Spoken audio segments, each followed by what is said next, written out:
ngibona ngathi basabona umakoti mos. Yeah, phela it's their thing thina akusindaba yethu ukuthi bona they failed. Ukuthi ba retain umakoti wabo. Nathi vele we. Hayi shem sasithanda nathi ukuthi uRondi ashade nobaba weingane but ke bona they messed up so it's not our thing there. Mina shem I prayed for that relationship. Indlela nje okwenzeka ngayo ukuhlukana kwabo akuzange kuhlali kahle uyabona ngoba ngisho ubaba wazama ukuthi amkhulise lo muntu ngoba the way amenzela kahle ngakhona angeke umuntu enze kahle kanjalo kanti ama intentions akhe awekho right. So it wasn't awkward. No, it wasn't awkward, but it was awkward being there.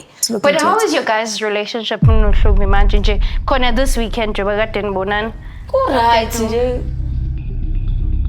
Alela isihlahla masu ngithi awubuyela kusona. Ngizoya lapho. Unox nje bathanda ukuyiplanza lesidi. I know it would be nice for the kids, but I've moved on. So yeah. Provide, baby. But niyathanda ukuphuma ngeyami men. Apawini. But thina siyafana sihle. Wagcinwe njani le? Ungayifani sihle wena uthe sekuhamba kahle.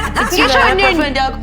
Ngisho nini? Ngiyibirthday yakho ngizokulethela amabhelunde. Wangilethela amabhelunde but then after that kwavele nje lalela waphinde leso sakhe. Hayi no, kumele uyogeza impophomeni ehambayo.